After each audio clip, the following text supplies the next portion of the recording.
honourable member for Halifax Citadel Sable Island. Madam Speaker, my question is for the Minister of Education and Early Childhood Development.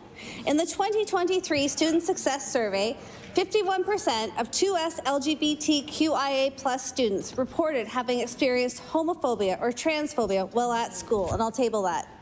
Teachers and school staff urgently need updated training and curriculum and support to be able to adequately support 2SLGBTQIA+ students. Yet, we still wait for the government to make crucial updates to the guidelines for supporting transgender and gender nonconforming students. Madam Speaker, will the minister stand today? Order. There's a little bit of chatter here. Can the member from Halifax Citadel Sable Island start again, please? Go ahead. Where you're from. Yeah. Go ahead. Go ahead. Madam Speaker, my question is for the Minister of Education and Early Childhood Development. In the 2023 Student Success Survey, 51% of 2SLGBTQIA+ students reported having experienced homophobia or transphobia while at school. Teachers and school staff urgently need updated training, curriculum, and support to be able to adequately support 2SLGBTQIA+ students. Yet we are still waiting for this government to make crucial updates to the guidelines for supporting transgender and non-conforming students, gender non-conforming students.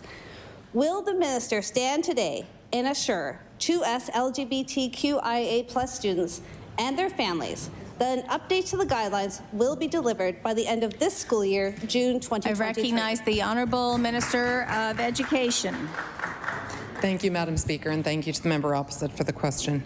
Madam Speaker, all children have the right to live and learn and grow in a space where they're respected and where they belong, where they feel safe, where they are safe.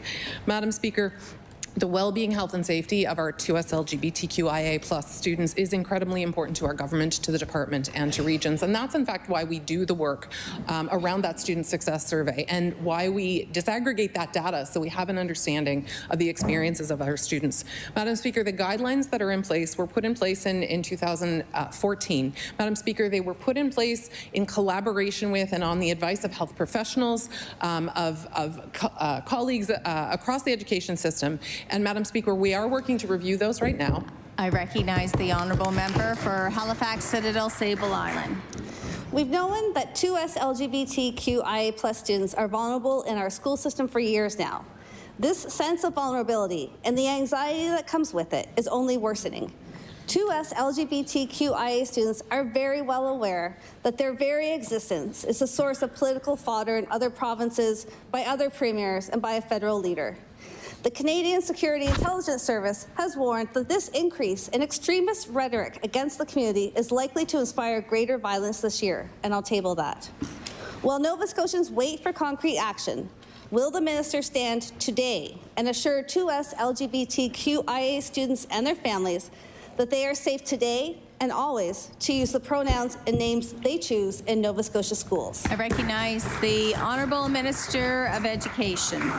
Thank you, Madam Speaker, and thank you to the member opposite for the question. So, Madam Speaker, I can absolutely say that we are committed to ensuring the safety and well-being of all of our students and specifically our 2SLGBTQIA+ students and their families. So, Madam Speaker, it's more than guidelines, and ensuring the safety of our students within classrooms is more than about guidelines and policies. And so, what does that look like for our 2SLGBTQIA+ students? Well, that means we also need to ensure that our school spaces are spaces that they see themselves reflected in. So, Madam Speaker, beyond policies and guidelines, that means having resources that reflect their families, all of our families and the diversity in communities. Madam Speaker, that also means that we have training in place for our educators, and that is in place, Madam Speaker. We'll continue to work towards the safety of these students. I recognize the honourable member for